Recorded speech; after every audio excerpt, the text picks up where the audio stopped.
हे कृष्ण करुणा सिंधु दीनबंधु जगतपते गोपेश गोपी कांतम राधा कांतम नमस्तुते तप्त कंचन गौरांगी राधे वृंदेश्वरी वृषभानु सुते देवी प्रणामी हरि प्रिये प्रणामी हरि प्रिये। श्री कृष्ण चरित अमृतम भाग 88 का आज हम श्रवण करेंगे। जब ब्रह्मा का मोह भंग हुआ। पिछले एपिसोड में हमने श्रवण किया कि ब्रह्मा को ने जब देखा कि कृष्ण तो ग्वाल सखाओं का जूठा खाता है, तब उसने ग्वाल सखाओं को, बछड़ों को चुरा लिया और पूरे 1 वर्ष तक के लिए ले गया। और कृष्ण भी पूरे 1 वर्ष तक के लिए ग्वाल सखा सब स्वयं ही बन गए। और भी हमने एपिसोड में श्रवण किया कि गोकुल की हर स्त्री को कन्हैया ने वात्सल्य का सुख दिया उनके ग्वाल बच्चों के रूप में, और गौ माता को भी उनके बछड़ों के रूप में। लेकिन अब इस लीला का समापन भी तो करना था, तो उन्होंने ब्रह्मा का मोह किस प्रकार से भंग किया, आइए श्रवण करते हैं। कन्हैया अपने से भी ज्यादा प्रियजनों का ध्यान रखता है। वो प्रियजन जो सब कुछ मानते हैं कन्हैया को, कैसे ध्यान न रखे उनका। भक्त प्रिय है कन्हैया को। तात मुझसे स्वयं कन्हैया ने कहा था एक बार। उद्धव जी कहते हैं कि मुझे ब्रह्मा इतना प्रिय नहीं है, ना रुद्र, ना मेरी अंग संगा लक्ष्मी, और ना स्वयं मैं। मुझे तो मेरे प्रेमी जन सबसे ज्यादा प्रिय हैं। और प्रेमी वह हैं जो स्वर्ग ना चाहे, ना भैभव, यहाँ तक कि मुक्ति को भी ठुकरा दे। वो चाहता है केवल मुझे।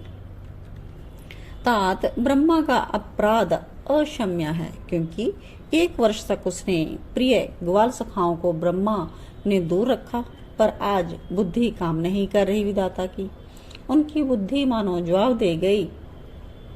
अब गगन से नीचे वृंदावन की ओर देखा ब्रह्मा ने चारों सिर झुककर दिखा रहे हैं।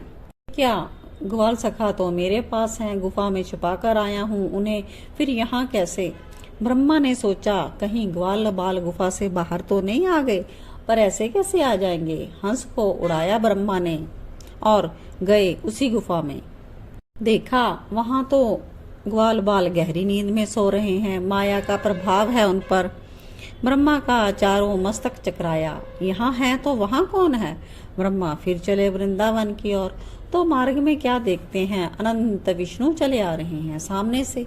1-2 विष्णु नहीं, अनंत। ब्रह्मा के कुछ समझ में नहीं आ रहा। तभी सामने से भगवान रुद्र चल रहे आ रहे हैं। 1-2 रुद्र नहीं, ब्रह्मा ने देखा अनंत रुद्र। ब्रह्मा बहुत ही दुविधा में सिर पकड़कर बैठ गए हंस पर ही। अब उसने क्या देखा, सामने से ब्रह्मा चले आ रहे हैं, पर ब्रह्मा अब चिंतित होने लगे, क्योंकि ब्रह्मा एक नहीं अनंत थे। किसी के 4 मुख और किसी के 8, कोई 32 मुख वाला ब्रह्मा भी था। ब्रह्मांड कितने तात, ये कोई बता सकता है क्या। अनंत है, कोई संख्या नहीं। जब ब्रह्मांड अनंत है तो उन ब्रह्मांडों के विष्णु भी अनंत ही होने चाहिए, फिर रुद्र भी और ब्रह्मा भी।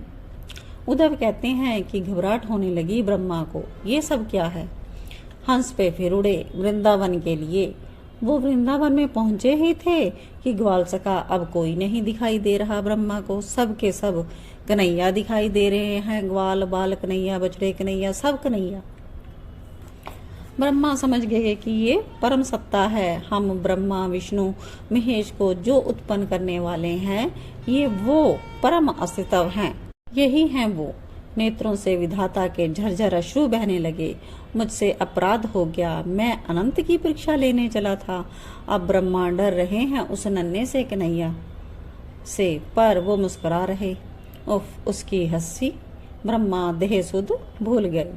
कुछ ही देर में उनको होश आया, तो वो फिर चले गुफा में, जहाँ ग्वाल सखाओं और बछड़ों को कैद कर लिया था ब्रह्मा ने। उनको लेकर वृंदावन आए। वृंदावन में आते ही ग्वाल बाल सब आनंद से दौड़ पड़े थे कन्हैया की ओर, पर माया के द्वारा इनको पता ही नहीं चला कि 1 वर्ष तक का वियोग हो गया है इनका। ये तो दौड़कर अपने प्राण सखा कन्हैया से मिले, पर कन्हैया से ज्यादा उत्साह से मिला। कन्हैया के नेत्रों से तो अश्रु भी गिर रहे थे। ये सब देखकर ब्रह्मा कांपने लगे। उन्हें डर लगने लगा, कहीं कन्हैया मुझे ब्रह्मा के पद से ही ना हटा दे। वो हंस में ही बैठे नीचे वृंदावन में उतरे। अपने हाथों को जोड़ रखा था विधाता ने। उनके 8 नेत्र बंद थे। वो मुरली मनोहर का ही ध्यान कर रहे थे। इसके आगे श्री कृष्ण चरित अमृतम का भाग 89 स्टार्ट हो जाता है, तो मैं वो कंटिन्यू करती हूँ। ब्रह्मा द्वारा नंद नंदन की स्तुति, ब्रह्म स्तुति। आइए श्रवण करते हैं। हंस में बैठे ब्रह्मा की इतनी भी हिम्मत नहीं हो रही थी कि वे कन्हैया से आंखें मिला सके। वो आंखें बंद किए कुछ देर, फिर संभल कर हंस से उतरे और साष्टांग कन्हैया के चरणों में प्रणाम किया। उन्होंने प्रणाम मात्र नहीं किया, चरणों में ही गिर गए। उस समय नंद नंदन के पास कोई नहीं था। ग्वाल सखाओं को बछड़ों को भेज दिया था। वे मुरली मनोहर अकेले थे, कदम्ब के वृक्ष में खड़े थे। पर ब्रह्मा जी की और एक बार नहीं देखा कन्हैया ने। वे वृंदावन की शोभा देखते रहे, कभी मोरों का नृत्य, कभी कुछ, लेकिन ब्रह्मा की ओर तो देखा ही नहीं। ब्रह्मा को कुछ नहीं सूझ रहा। वे डर रहे हैं। विधाता किससे डर रहा है?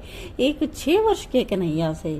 ब्रह्मा को अब कुछ दिखाई नहीं दे रहा, बस दिखाई दे रहा है तो वो कन्हैया पीताम्बर धारण किए मुरली निनाद कर रहे और बीच बीच में हंस पड़ते हैं।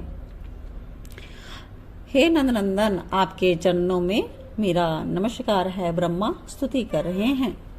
हे बाल कृष्णा प्रभु, आप कितने अद्भुत रूप सौंदर्य से भरे हुए हैं।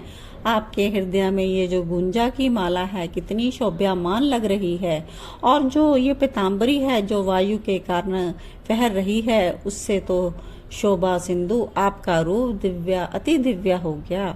और हाँ, ये आपके द्वारा बज रही बांसुरी तो समस्त जीवों के हृदय ताप को दूर करने में समर्थ लग रही है।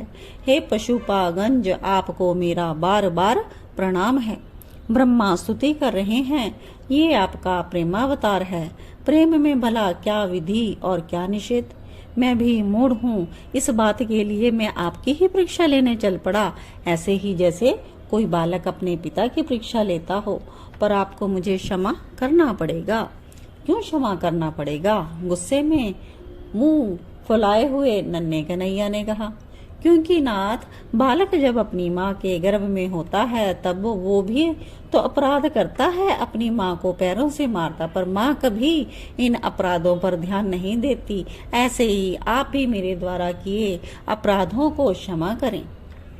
इन लीलाओं का मुझे दिखाना ये भी आपकी कृपा है मेरे प्रति। नाथ, आपकी कृपा तो निरंतर बरस रही है, इसलिए कृपा की प्रतीक्षा नहीं करनी चाहिए, समीक्षा करनी है, क्योंकि सब कृपा है। मूर्ख है वह जीव, ये सुख को तो कृपा समझता है पर दुख को कृपा नहीं मानता। वो ये नहीं सोचता कि दुख तो परम कृपा है।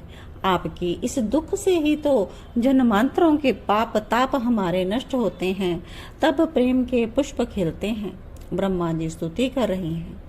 नंदनंदन ने मुंह फुलाकर कहा, जाओ, हम तुमसे नहीं बोलते।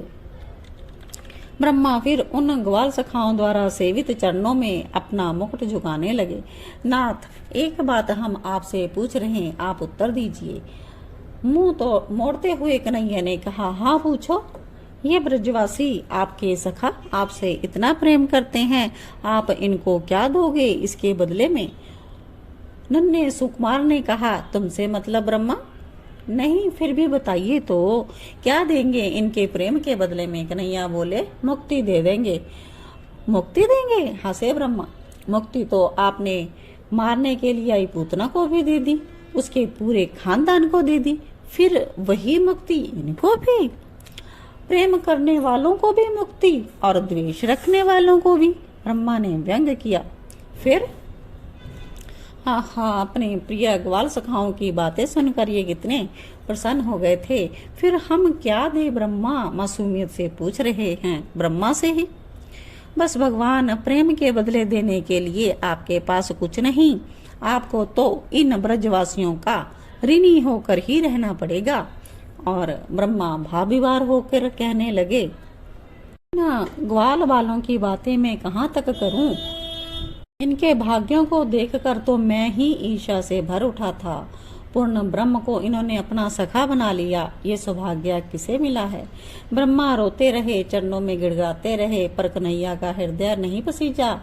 तात ब्रह्मा ने अब देखा, कन्हैया तो मुझे देखकर और क्रोध से भर रहे हैं। कहीं ऐसा ना हो कि मुझसे कह दे, विधाता अब तुम ब्रह्मा की गद्दी के लायक नहीं रहे, छोड़ दो ये ब्रह्मा पद।